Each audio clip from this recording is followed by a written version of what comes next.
ನೇತೃತ್ವ PSI ನಿಹಾಲ್. ದೇಶದಾದ್ಯಂತ 80ನೇ ಸ್ವಾತಂತ್ರ್ಯೋತ್ಸವದ ಸಂಭ್ರಮ ಮನೆ ಮಾಡಿದ್ದು ಚಿಕ್ಕಬಳ್ಳಾಪುರ ಜಿಲ್ಲೆಯಲ್ಲೂ ಸ್ವಾತಂತ್ರ್ಯೋತ್ಸವವನ್ನು ಸಡಗರ ಹಾಗೂ ಸಂಭ್ರಮದಿಂದ ಆಚರಿಸಲಾಯಿತು. ಚಿಕ್ಕಬಳ್ಳಾಪುರ ಜಿಲ್ಲಾಡಳಿತದಿಂದ ನಗರದ ಸರ್ ಎಂ ವಿಶ್ವೇಶ್ವರಯ್ಯ ಕ್ರೀಡಾಂಗಣದಲ್ಲಿ ನಡೆದ ಜಿಲ್ಲಾ ಮಟ್ಟದ ಸ್ವಾತಂತ್ರ್ಯೋತ್ಸವ ಕಾರ್ಯಕ್ರಮದಲ್ಲಿ ಸಾರಿಗೆ ಹಾಗೂ ಜಿಲ್ಲಾ ಉಸ್ತುವಾರಿ ಸಚಿವ ಬೈರತಿ ಸುರೇಶ್ ಧ್ವಜಾರೋಹಣ ನೆರವೇರಿಸಿ ರಾಷ್ಟ್ರಧ್ವಜಕ್ಕೆ ಗೌರವ ಸಲ್ಲಿಸಿದರು. ಧ್ವಜಾರೋಹಣದ ಬಳಿಕ ಪೊಲೀಸ್ ಗೃಹರಕ್ಷಕ ದಳ ಹಾಗೂ ವಿವಿಧ ಇಲಾಖೆಗಳ ತಂಡಗಳಿಂದ ಆಕರ್ಷಕ ಪಥಸಂಚಲನ ನಡೆಯಿತು. ದೇಶಭಕ್ತಿ ಗೀತೆಗಳು ಹಾಗೂ ಸಾಂಸ್ಕೃತಿಕ ಕಾರ್ಯಕ್ರಮಗಳು ನೆರೆದಿದ್ದವರ ಗಮನ ಸೆಳೆದವು. ಸರ್ಎಂಬಿ ಪ್ರೌಢಶಾಲೆ ಚಿಕ್ಕಬಳ್ಳಾಪುರ ನೇತೃತ್ವ ಪ್ರಮೋದ್ ಕುಮಾರಿ ಲತಾಶ್ರೀ.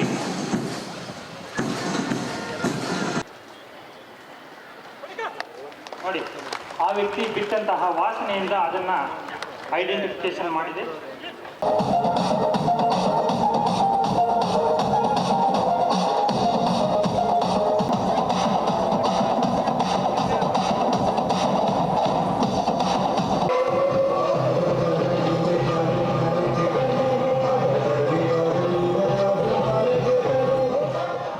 ಈ ವೇಳೆ ಮಾತನಾಡಿದ ಜಿಲ್ಲಾ ಉಸ್ತುವಾರಿ ಸಚಿವ ಬೈರತಿ ಸುರೇಶ್, ಸ್ವಾತಂತ್ರ್ಯ ಹೋರಾಟಗಾರರ ತ್ಯಾಗ, ಬಲಿದಾನ ಹಾಗೂ ದೇಶದ ಅಭಿವೃದ್ಧಿಯಲ್ಲಿ ಪ್ರತಿಯೊಬ್ಬ ನಾಗರಿಕನ ಜವಾಬ್ದಾರಿಯ ಕುರಿತು ಮಾತನಾಡಿದರು.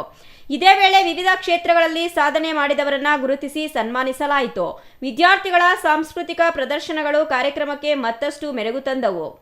ಚಿಕ್ಕಬಳ್ಳಾಪುರ ಜಿಲ್ಲೆಯ ಸಮಸ್ತ ನನ್ನ ಮಾಧ್ಯಮ ಸಹೋದರರಿಗೆ ನಾನು 80ನೇ ಸ್ವಾತಂತ್ರ್ಯೋತ್ಸವದ ಶುಭಾಶಯಗಳನ್ನ ಕೋರ್ತಾ ಇದ್ದೀನಿ. ದೇವರ ಆಶೀರ್ವಾದ, ಎಲ್ಲರೂ ಚೆನ್ನಾಗಿರ್ರಿ.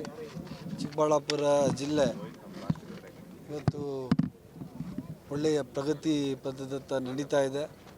ಆ ಪ್ರಗತಿ ಇನ್ನೂ ಹೆಚ್ಚಿನದಾಗಿ ನಡೀಲಿ.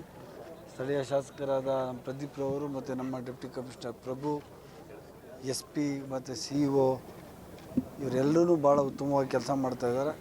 ಅವರ ಕೆಲಸಗಳಿಗೆ ನಾನು ಯಾವತ್ತೂ ಬೆಂಬಲವಾಗಿ ನಾನು ಇರ್ತೀನಿ. ಚಿಕ್ಕಬಳ್ಳಾಪುರ ಜಿಲ್ಲೆಗೆ ಒಳ್ಳೆಯದಾಗಲಿ, ಕೈಗಾರಿಕೆಗಳು ಬರಲಿ, ಇನ್ನು ಒಳ್ಳೊಳ್ಳೆ ಶಿಕ್ಷಣ ಸಂಸ್ಥೆಗಳು ಬರಲಿ. ಚಿಕ್ಕಬಳ್ಳಾಪುರ ಜಿಲ್ಲೆಗೆ ನೂತನವಾಗಿ ನಾನು ಮಂತ್ರಿ ಆದಮೇಲೆ ಇವತ್ತು ಸ್ವಾತಂತ್ರ್ಯ ದಿನಾಚರಣೆಯ ಒಂದು ಈ ಹಬ್ಬಕ್ಕೆ ಬಂದಿದ್ದೀನಿ. ನಿಮಗೆಲ್ಲರಿಗೂ ಒಳ್ಳೆಯದಾಗಲಿ.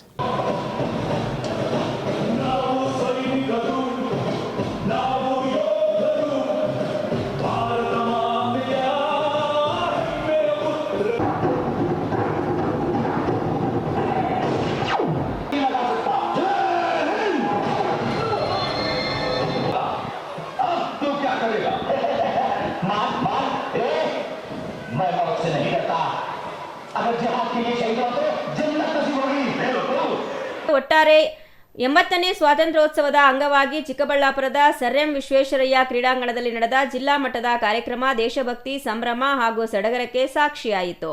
ಕಾರ್ಯಕ್ರಮದಲ್ಲಿ ಜಿಲ್ಲಾಡಳಿತದ ಅಧಿಕಾರಿಗಳು, ಜನಪ್ರತಿನಿಧಿಗಳು, ಪೊಲೀಸ್ ಅಧಿಕಾರಿಗಳು, ವಿವಿಧ ಇಲಾಖೆಗಳ ಸಿಬ್ಬಂದಿ, ವಿದ್ಯಾರ್ಥಿಗಳು ಹಾಗೂ ಸಾರ್ವಜನಿಕರು ಭಾಗವಹಿಸಿದ್ರು. ತೋಳನಹಳ್ಳಿ ರಮೇಶ್, CTV ನ್ಯೂಸ್, ಚಿಕ್ಕಬಳ್ಳಾಪುರ. ಎಲ್ಲರ ಭಾವನೆ ಒಂದೇ. ನನ್ನ ಹೃದಯದಲ್ಲಿ ನಾನೊಂದು ಬಣ್ಣದ ಉಡುಗೆ, ಸಂಸ್ಕೃತಿ, ಪರಂಪರೆ ಮತ್ತು ಆಧಿಕ್ಯವನ್ನು ಹೊಂದಿದ್ದೇನೆ. ನನ್ನನ್ನು ನೋಡಿದರೆ ಎಲ್ಲರಿಗೂ ಬಹಳ